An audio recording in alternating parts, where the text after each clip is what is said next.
Hope TV ప్రేక్షకులకు యేసుక్రీస్తు నామములో వందనములు. ఈ ఎపిసోడ్ మీరు చూస్తున్నారంటే ఖచ్చితంగా ఈ దేవుని ప్రణాళిక. ఇదేదో యాదృచ్ఛికంగా జరిగింది మాత్రం కాదని నేను నమ్ముతున్నా. మాతో కూడా కలిసి ఈ విషయాలన్నీ కూడా నేర్చుకుంటూ విశ్వాసంలో మీరందరూ కూడా బలపడాలని కోరుకుంటున్నాను. ఈ ఎపిసోడ్లో ప్రత్యేకంగా మనం ఒక సేవకునికి లేదా ఒక పరిచారకునికి లేదా ఒక సంఘానికి పరిశుద్ధాత్మ యొక్క సహకారం, పరిశుద్ధాత్మ యొక్క నడిపింపు ఏ విధంగా ఉంటుంది అనే విషయాలు మనం ఈ ఎపిసోడ్లో తెలుసుకోబోతున్నాం. ఖచ్చితంగా ఇది చాలా ఇంపార్టెంట్. చూద్దాం.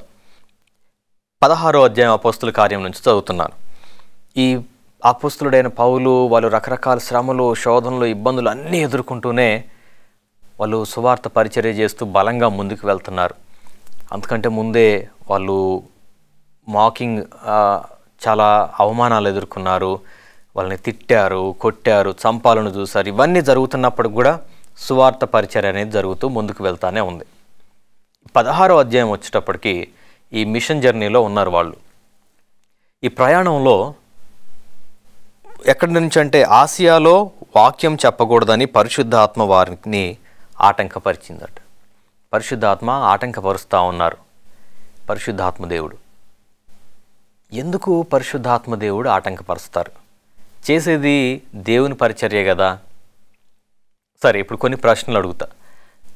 మీరు ఏదైనా ఒక ప్లేస్ని అనుకొని లేదా సువార్త ప్రారంభించడానికి ఒక స్థలాన్ని నేను ఏర్పాటు చేసుకుంటున్నా, అక్కడికి వెళ్ళి నేను సువార్త చేసుకోవాలని మీరు నిర్ణయం తీసుకున్న తర్వాత కూడా పరిస్థితులంతా కూడా మీకు వ్యతిరేకంగా వెళ్తున్నాయి అనుకోండి.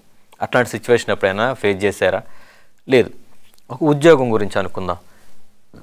మీరు ఒక ఉద్యోగం కోసమని అన్ని రకాల ప్రయత్నాలు చేసినా కానీ అది మాత్రం మీకు రావట్లే, వేరే ఆపర్చునిటీస్ వస్తున్నాయి. వాటినేమో మీరు వద్దనుకుంటున్నారు. మీ ఆశ అంతా కూడా ఒకటి, మీరు మంచి ప్రార్థనాపరులు, చక్కగా అసలు ఎప్పటికీ కూడా పాపము చేయకుండా దేవునికి వ్యతిరేకమైన మార్గంలో వెళ్లకుండా మంచి క్యారెక్టర్ని కాపాడుకుంటూ వస్తున్నారు. అయినప్పటికి కూడా మీకు ఒక ఉద్యోగం మీద ఆశ ఉంది, లేదా మీరు చేస్తున్న ఉద్యోగంలో ప్రమోషన్ కోసం ఆశ ఉన్నది, అది మాత్రం జరగట్ల.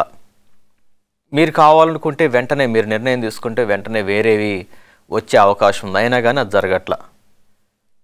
ఎందుకు అట్లాంటి సిచ్యువేషన్ వస్తుంది? పౌలు వాళ్ళు కూడా, అపొస్తలుడైన పౌలు గారు కూడా అదే సిచ్యువేషన్ ఇక్కడ ఫేస్ చేస్తున్నారు. వీళ్ళు ఎంచుకున్న ముందే మ్యాపింగ్ అంతా అయిపోయింది. ఇక్కడికి వెళ్ళాలి, దాని తర్వాత అటు వెళ్ళాలి, అటు వెళ్ళాలి, ఇటు వెళ్ళాలి, అంతా కూడా షెడ్యూల్ చేసుకున్నారు. బాగానే ఉంది, నిర్ణయాలు తీసుకున్నారు, చక్కగా వెళ్దాం అనుకుంటే ఆసియాకి బయలుదేరుతా ఉంటే మాత్రం పరిశుద్ధాత్మ దేవుడు ఆసియాకి ఇప్పుడే వద్దు అని చెప్పనని ఆటంకపరిచారట. అది ఏ రకమైన ఆటంకం అనేది డైరెక్ట్గా మనకి అంటే ఫలానా ఆటంకం వచ్చిందని లేదు, కానీ ఆటంకపరిచినారు అని మాత్రం అక్కడ ఉన్నది. అప్పుడు వీళ్ళు వెంటనే అర్థం చేసుకున్నారు, ఇప్పుడు మేము అక్కడికి వెళ్ళడం దేవుని చిత్తము కాదు. సో వీళ్ళ ప్రయత్నాలు మళ్ళీ అక్కడికే వెళ్ళాలి అనుకోకుండా దేవుని చిత్తం ఎటు ఉన్నదో అటు వెళ్ళాలని యాక్సెప్ట్ అయ్యారు. దేవుని యొక్క పిలుపును, దేవుని యొక్క లీడింగ్ను, దేవుని యొక్క నడిపింపును వీళ్ళు యాక్సెప్ట్ అయ్యారు. అంగీకరించి వెంటనే వీళ్ళు వెళ్ళాలనుకున్న ప్లాన్ అంతా కూడా మార్చేసుకున్నారు. నాకు బాలాము బాలాకు కథ గుర్తొస్తుంది. అక్కడ ఏం జరుగుతుందంటే బాలాము ప్రవక్త బాలాకు కోసం పనిచేస్తుండు. అది దేవునికి ఇష్టం లేని పని. దేవుడు వద్దన్నాక కూడా తన గాడిదని అటే నడిపించుకొని వెళ్తూ ఉన్నాడు. దేవుడు వద్దంటా ఉంటాడు, బాలాము మాత్రం అటే వెళ్తూ ఉంటాడు. ప్రవక్త మళ్ళీ అతను వెళ్ళి చివరికి ఆ యుద్ధంలోనే తన ప్రాణం పోగొట్టుకున్నారు. అవునా కాదా? కాబట్టి దేవుడు మనల్ని ఏదన్నా విషయంలో ఆటంకపరుస్తున్నారేమో ఖచ్చితంగా మనం గమనించుకోవాలి. ఒక ప్రయత్నం జరుగుతున్నప్పుడు ఒక ఇబ్బంది వస్తుందనుకుంటే అది ఎందుకు వస్తుందనేది కూడా మనం గమనించాలి. బాలాము బాలాకు అది గమనించుకోలేక తమ ప్రాణాలు పోగొట్టుకు.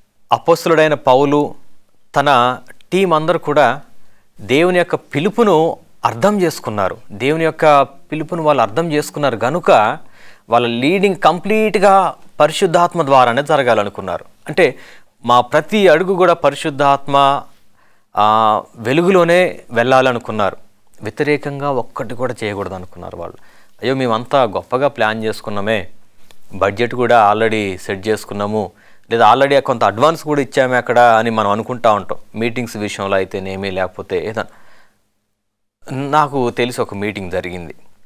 అది ఎట్లా అంటే ఎక్కువ బడ్జెట్, దానికి ఆల్రెడీ స్పీకర్స్ను మాట్లాడుకున్నారు, వాక్యోపదేశకులను, తర్వాత చర్చ్ మెంబర్స్ అందరికీ ఇన్ఫామ్ చేశారు. ఇప్పుడు సడన్గా ఆ డేట్స్ సరైనవి కాదు అనే ఆలోచన కొంతమందికి వచ్చింది. ప్రార్థన చేయడం మొదలుపెట్టారు, నిర్ణయం తీసుకున్నారు, డేట్స్ సరైనవి కావు, ఒక నెల తర్వాత పెట్టుకుంటే బాగుంటుంది, మంచి రెస్పాన్స్ వస్తుంది, ఎక్కువ మందికి మనం సువార్తను ఇవ్వగలుగుతాం అనే ఆలోచన సంఘంలో కొంతమందికి దేవుడు బయలుపరిచారు. ఆ విషయం పెద్దలతోటి పంచుకున్నప్పుడు, ఆ వాక్యోపదేశకులతో కూడా పంచుకున్నప్పుడు, వాక్యోపదేశకులు ఏమన్నారంటే, మీరు ఎప్పుడైనా పర్లేదు, నేను దేవుని పరిచర్య నిమిత్తం ఎప్పుడు ఓపెన్గానే ఉంటా, మీకోసం నేను సమయం ఇవ్వగలను అని చెప్పారు. కానీ ముందుగానే సంఘంలో అనౌన్స్ చేశామన్న ఉద్దేశంతో ఆ పాస్టర్ గారు తర్వాత కొంతమంది మాత్రం ఏదైతే ఇదైంది మనం చేసేద్దాం, బడ్జెట్ రెడీగా ఉంది, అన్నీ ఓకే, అంతా బాగానే ఉంది, పర్మిషన్ల కోసం అయితేనేంటి, ఏదైతే నేను చూసుకుంటాను, ఒకరు ప్రయత్నాలు మొదలుపెట్టారు. ప్రతి చోట కూడా ఆటంకమే. వాళ్ళు దేవుని మీద ఆధారపడడం మానేశారు. ఏ విధంగా అయినా ఫోర్స్ఫుల్గా చేయాలనుకున్నారు. పర్మిషన్ల కోసం పోలీసులకి అన్ని చోట్ల లంచాలు ఇవ్వడం మొదలుపెట్టారు. దేవునికి వ్యతిరేకంగా, మొత్తానికి దేవుని ఉద్దేశం అది కాదు. జరిగేది సువార్త కూటములు అయినప్పటికీ కూడా అది దేవుని ఉద్దేశం కాదు. వీరు దేవుని మీద ఆధారపడకుండా సొంతగా మనుషుల తెలివితేటలను ఉపయోగించడం మొదలుపెట్టారు. మీటింగ్ బాగా జరుగుతుంది అనుకున్నాక కేవలం మొదటి రోజు 3,000 నుంచి 5,000 మంది వస్తారనుకుంటే 45 మంది వచ్చారు. ఎస్టిమేషన్ మాత్రం చాలా ఎక్కువ. రెండవ రోజు 50 మంది. లాస్ట్ రోజు, వారం రోజులు జరిగింది మీటింగ్, లాస్ట్ రోజు వరకు కూడా అది ఎంతమంది అనంటే 100 మంది లోపే కూర్చున్నారు. దేవుని పరిశుద్ధాత్మకు లోబడినట్లయితే ఆ డబ్బులు వృధా అయ్యేవి కావు. అక్కడ వారు చేసిన శ్రమ, ప్రయత్నం అంతా కూడా వృధా అయ్యేది కాదు అనేది మనం అందరం ఒకసారి గమనించాలి. అఫ్కోర్స్ సాతాను కూడా కొన్ని ఇబ్బందులు తీసుకొస్తాడు. దేవుని పరిచర్య జరుగుతున్నప్పుడు ఇబ్బందులు తీసుకొస్తారు. కానీ మనం నిజముగా పరిశుద్ధాత్మ నడిపింపులో ఉన్నప్పుడు దేవుడు మనకి చెయ్యాలా వద్దా అనేది బయలుపరుస్తారు అనేది ఈ వాక్యం ద్వారా మనం తెలుసుకోవచ్చు. ఆసియాలో సువార్త వద్దు అని చెప్పారు. వెంటనే వాళ్ళు దేవుని పరిశుద్ధాత్మకు లోబడి వాళ్ళ ప్లాన్ అంతా కూడా మార్చేసుకున్నారు. అప్పుడు ఏం జరుగుతుందో చూద్దాం. వారు పృగియా, గలతీయుల దేశముల ద్వారా వెళ్ళి మాసియా దగ్గరకు వచ్చి బెతూనియకు వెళ్ళుటకు ప్రయత్నం చేసిరి, కానీ యేసు యొక్క ఆత్మ వారిని వెళ్ళనీయలేదు. వాళ్ళు ఇంకా ఏమన్నా అవకాశం ఉంటుందేమని వేరే మార్గాలలోనే వెళ్దాం అనుకున్నారు. కానీ యేసు యొక్క ఆత్మని చాలా క్లియర్గా ఉంది. ఆత్మ అంటే ఎవరో అనుకుంటున్నాం మనం కదా, ఆత్మ వేరు, యేసు వేరు, అదేం కాదు. యేసు యొక్క ఆత్మ డైరెక్ట్గా నేరుగా వీళ్ళని ప్రేరేపిస్తూ ఉన్నారు. మీరు వెళ్ళొద్దు అని నేరుగా చెప్తా ఉన్నారు. అంతటి వారు ముసియను దాటిపోయి త్రోయకు వచ్చిరి. అప్పుడు మాసిదోనియా దేశస్థుడు ఒకడు నిలిచి, నీవు మాసిదోనియాకు వచ్చి మాకు సహాయం చేయమని తనను వేడుకొనినట్టు రాత్రి వేళ పౌలుకు దర్శనం కలిగాను. అతనికి దర్శనం కలిగినప్పుడు వారికి సువార్త ప్రకటించుటకు దేవుడు మమ్మల్ని పిలిచి ఉన్నాడని మేము నిశ్చయించుకొని వెంటనే మాసిదోనియాకు బయలుదేరుటకు యత్నం చేసి అని ఇక్కడ రాయబడి ఉంది. పౌలు గారు స్టేట్మెంట్ ఇస్తూ ఉన్నారు. దర్శనం చూశారు. మరి ఇప్పుడు దేవుడు అక్కడికి వెళ్ళడానికి ఆటంకపరిచారు. దేవుని ఆత్మ అక్కడ వాళ్ళు ఆసియాలోకి వెళ్ళొద్దన్నారు. అది క్లియర్ అయిపోయింది. నెక్స్ట్ ఎక్కడికి వెళ్ళాలి, ఎటు వెళ్ళాలి? ఇప్పుడు ఆ ప్రశ్న వాళ్ళలో వచ్చినప్పుడు వెంటనే మళ్ళీ ప్రార్థన చేస్తూ ఉన్నారు. ఆ కన్ఫ్యూజన్ తోటే ఆ రోజు ఉంటే దేవుడు దర్శనం ద్వారా మాట్లాడుతూ ఉన్నారు. ఎక్కడికి వెళ్ళాలంటే ఇప్పుడు వాళ్ళు మాసిదోనియాకి వెళ్ళాలి. ఈ మాసిదోనియా ఎక్కడుంది? యూరోప్లో ఉంది. ప్రస్తుతం ఉన్న యూరోపియన్ కంట్రీస్లో ఉందన్నమాట. దీన్నే మనం మాసిదోనియన్ కావాలంటున్నాం. వీరు ఐరోపా ఖండానికి సువార్త చేయాలనేది దేవుని చిత్తం. వీళ్ళ మనుషుల ఉద్దేశం ఏంటి? మనుషుల ప్లాన్ ప్రకారమే ఆసియా ఖండానికి సువార్త చేయాలనుకున్నారు.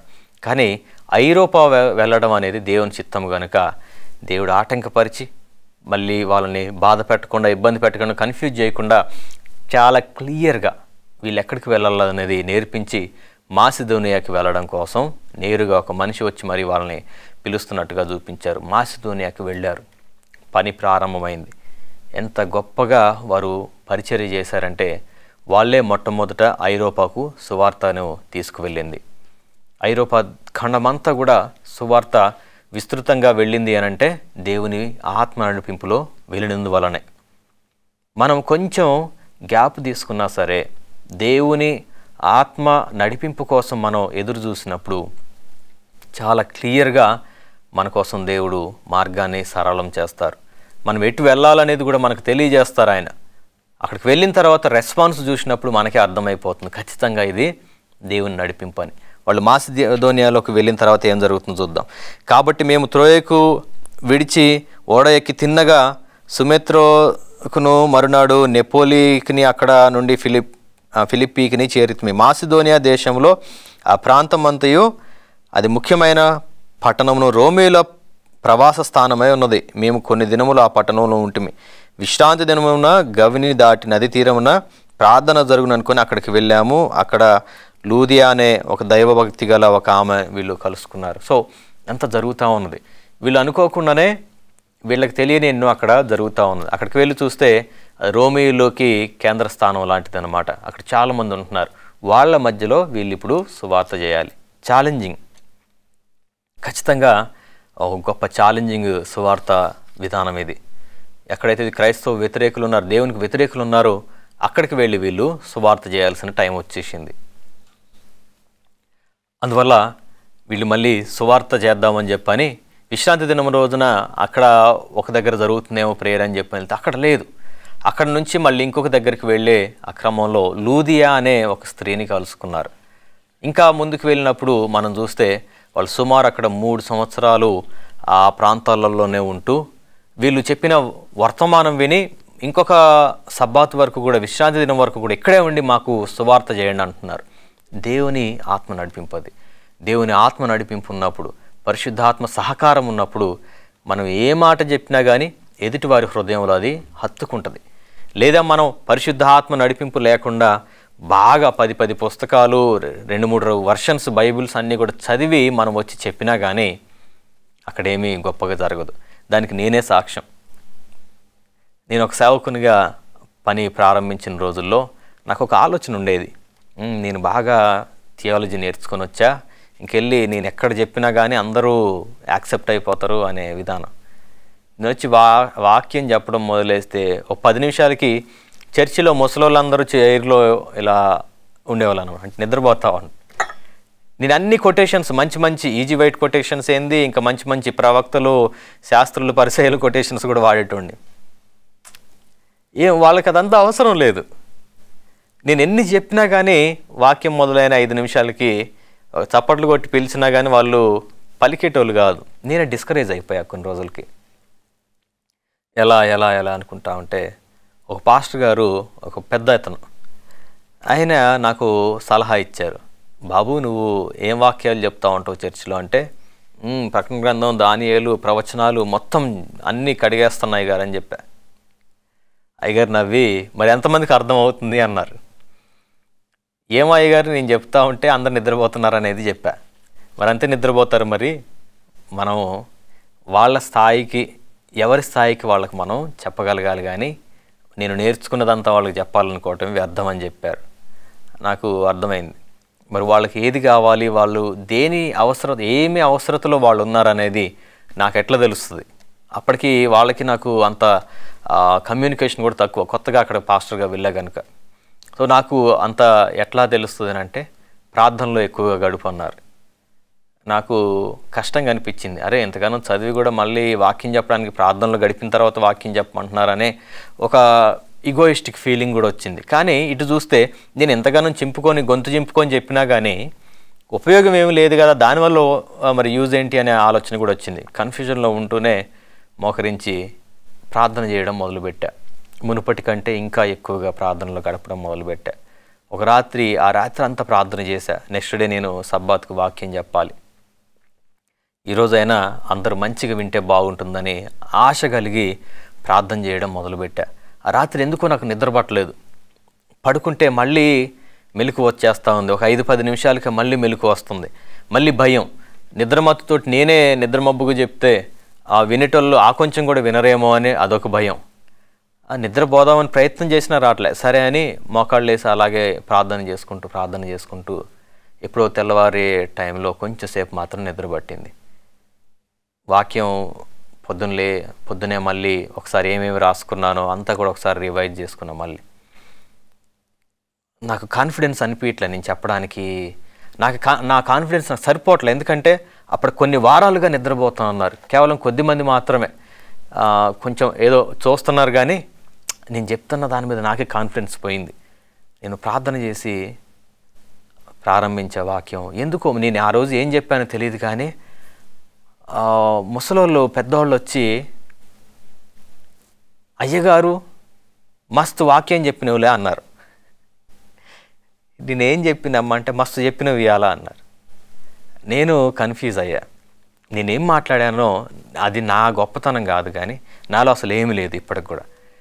ఆ మాటలు నా ద్వారా దేవుడు పలికించారు. విన్న ప్రతి మాట కూడా వాళ్ళ హృదయంలో కార్యం జరిగిందనిపించింది.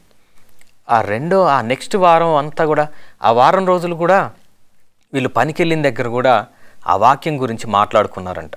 మైక్లో చెప్పిన వాక్యం విని అన్యులు కూడా సంఘస్థులను అడుగుతున్నారట, మీ పాస్టర్ గారు వాక్యం బాగా చెప్తున్నారన్నారంట. నిజంగా నాకు ఆశ్చర్యంగా అనిపించింది. నేను ఆ రోజు థియాలజీ ఏం చెప్పలేదు. దేవుడు నన్ను ప్రేరేపించిన వాక్యాలు కొన్ని చెప్పాను. సిద్ధపాటు గురించి అవే చెప్పాను నేను, అంతే. కానీ అది వాళ్ళ హృదయంలో ఫలించడం అంటే ఏంటి అనేది ఆ రోజు నాకు అర్థమైంది. నెక్స్ట్ వారానికి ఆల్మోస్ట్ డబల్ అయింది మా మెంబర్షిప్. అన్ని రోజులు చర్చికి రాని వాళ్ళు కూడా ఎక్కువ మంది వచ్చి కూర్చున్నారు. చాలా రోజుల క్రితం చర్చి ఆఫ్ చేసిన వాళ్ళు.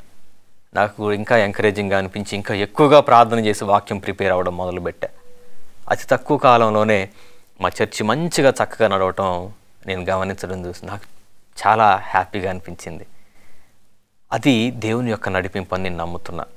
దేవుని యొక్క నడిపింపు లేకపోతే మనం ఎన్ని ప్రయత్నాలు చేసినా కానీ, ఏ గొప్ప వాక్యాలు చెప్పినా కానీ ఎవ్వరికి కూడా కొంచెం కూడా మార్పు అనేది కనిపించదన్నమాట. మనం ప్రత్యేకించబడిన వాళ్ళుగా ఉండాలి. ప్రత్యేకించబడిన వాక్యాలు ఉండాలి.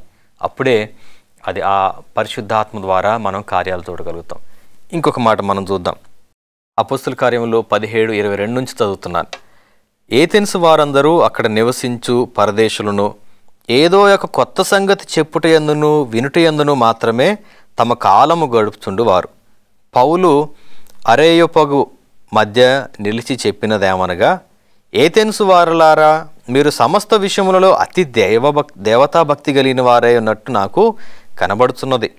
నేను సంచరించుచు మీ దేవతా ప్రతిబింబములను చూస్తుండగా ఒక బలిపీఠము నాకు కనబడిను అని చెప్తా ఉన్నారు. ఇక్కడ ఏథెన్సు వాళ్ళందరూ కూడా వాళ్ళ భాష ఏమో గ్రీసు భాషలో ఉన్నది.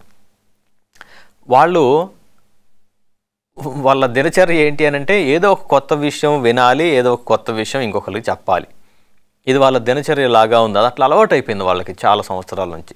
సో వాళ్ళ దగ్గరికి వెళ్ళి మన పౌలు గారు ఏం చెప్పాలి మరి? ఇంకేదో బైబిల్లో లేదో లేకపోతే ఇంకేదో కొత్త విషయం చెప్పాల్సిన అవసరం లేదు. అందుకనే ఈయన ఏం చేస్తున్నారంటే, అక్కడ వాళ్ళని అట్రాక్ట్ చేసుకోవడం కోసం వాళ్ళ దేవతా విగ్రహాలన్నీ కూడా చూస్తూ ఉన్నారట. చూస్తూ ఉన్నప్పుడు వాళ్ళ దేవతా విగ్రహానికి కట్టిన ఒక బలిపీఠం కూడా పౌలు గారికి కనిపించిందంట. అప్పుడు ఏం జరుగుతుంది? తెలియబడని దేవునికి అని రాయబడి ఉన్నదట. ఈ బలిపీఠం మీద ఏముంది? తెలియబడని ఒక దేవుని అని అక్కడ రాయబడి ఉందట ఆ బలిపీఠం మీద. అంటే దాని ఉద్దేశం ఏంటి అంటే, మీరు ఏ దేవుడికి ఆరాధన చేస్తున్నారో మీకు తెలియకుండానే మీరు ఆరాధన చేస్తున్నారు. ఆ తెలియని దేవుడే యేసుక్రీస్తు. ఆయన మీకు పరిచయం చేయడానికి వచ్చి ఆయన నిజమైన దేవుడు అని చెప్పడం మొదలుపెట్టారు. అంటే వాళ్ళ కల్చర్ ద్వారా వాళ్ళకి బోధ చేయడం ప్రారంభించారంటే, ఇది ఒక క్రైస్తవులకి ఉండాల్సిన లక్షణం. మనము ఏం చేస్తూ ఉంటామండి? ఎదుటి వారిని దూషించడంతో సరిపోద్ది, వారి ఆచారాలను నిందించడమే సరిపోతూ ఉంటుంది. కానీ నిజంగా మనం లోతుగా అధ్యయనం చేసినప్పుడు ప్రతి మత గ్రంథంలోనూ మన దేవుని, సృష్టికర్త అయిన నిజదేవుని గురించే రాయబడి ఉన్నది. పరిచయం ఖచ్చితంగా ఉంది. వారు సత్యమును వెతికి తెలుసుకోవాలనే ఉద్దేశాలు అక్కడ ఉన్నాయి. కానీ మనం దాన్ని గ్రహించకుండా ఎదుటి వారిని మనం ఎప్పటికీ కించపరుస్తూ, వాళ్ళని మనం హీనంగా చూస్తూ, అంటరాని వాళ్ళగా చూస్తూ ఉన్నందువల్లే వాళ్ళు కూడా మనల్ని తిరిగి కొడుతున్నారు. కాదంటారా? నిజమైన దేవుని పరిచయం చేయడానికి ప్రతి పాసిబుల్ వేని మనం ప్రయత్నం చేయాలి. అందుకని అపోస్తులుడైన పౌలు నిర్మోహమాటంగా వాళ్ళ దేవతా విగ్రహాలు, బలిపీఠాలు, వాటి మీద రాసి ఉన్నాయి అన్నీ కూడా చదివి అక్కడ ఒక విషయం ఆయనకు అర్థమైంది. తెలియబడిన దేవునికి ఈ బలిపీఠం అని ఉన్నది. ఆ తెలియని మీ దేవుడు ఎవరో మీకు తెలియదు కదా, ఇప్పుడు రండి, నిజమైన దేవుడు ఎవరో మీకు నేను తెలియజేస్తా అని వాళ్ళకి చెప్పడం మొదలుపెట్టేసరికి వాళ్ళందరూ కూడా ఆసక్తిగా విన్నారు. కల్చర్ షాక్ అంటారు దీన్ని. అక్కడున్న ఆ ట్రెడిషన్స్ని, కల్చర్స్ని మనం రెస్పెక్ట్ చేస్తూ వెళ్ళగలగాలి. ఇది కూడా ఖచ్చితంగా పరిశుద్ధాత్మ నడిపింపే. ఆ జ్ఞానం ఎక్కడి నుంచి వచ్చిందంటే పరిశుద్ధాత్మ దేవుని ప్రేరేపణ ద్వారా పౌలు ఈ జ్ఞానాన్ని సంపాదించుకున్నారు. ఈరోజు సువార్త ఎక్కడి నుంచి మొదలు పెట్టాలి, ఎలా మొదలు పెట్టాలో ఒకరు తెలియక నీవు ఉంటే గనక, ప్రియ సహోదరుడా, సహోదరి, పరిశుద్ధాత్మ సహాయం కోసం కోరుకో. పరిశుద్ధాత్మ దేవుని యొక్క నడిపింపు కోరుకో. దేవుని నడిపింపు ఒక్కసారి ప్రారంభమైతే మనం ఎటు వెళ్ళాలి, ఎలా వెళ్ళాలి, ఏ విధంగా ఎలాంటి మాటలు చెప్పాలి, అక్కడ ఎవరిని కలిస్తే పని జరుగుతుంది, ప్రతిదీ కూడా దేవుడు మనకి తెలియజేస్తూ ఉంటారు. ఎట్ ద సేమ్ టైం అవతల వ్యక్తిలో కూడా కార్యం జరుగుతూ ఉంటుంది. నువ్వు వెళ్ళిన వెంటనే అక్కడ నువ్వు పాజిటివ్ రెస్పాన్స్ చూడడం మొదలు పెడతావు. ఇది ఒక ప్రతి మినిస్టర్లో, ప్రతి దైవ సేవకుల్లో ఉండాల్సిన లక్షణం. మరి ఈ మాటలను బట్టి మీరందరూ కూడా పరిశుద్ధాత్మలో బలపరచబడాలని, ఆ దేవుని యొక్క పరిచర్యని మీరందరూ బలముగా చేయాలని ఆ దేవాదేవుని కోరుతున్నాను. చిన్న ప్రార్థన చేసుకుందామా? సర్వసృష్టికర్తవగు మా ప్రభువా, మహోన్నతుడగు దేవ, పరిశుద్ధాత్మ నడిపింపు కోసము, పరిశుద్ధాత్మ నిర్ణయం నిమిత్తమై మేము సంపూర్ణంగా మమ్మల్ని మేము తగ్గించుకొని మీకు సమర్పించుకునే ధన్యతను, భాగ్యమును మాకు ప్రసాదించండి. జీవముగల తండ్రి, మీకు వందనాలు. నీకు వ్యతిరేకమైన ఆలోచన ఏది కూడా మాలో ప్రవేశించకుండా మమ్మల్ని కాపాడండి ప్రభువా. మీ కృప మా పట్ల విస్తరింపజేయమని యేసుక్రీస్తు నామములో అడుగుతున్నాను పరమ తండ్రి. ఆమేన్.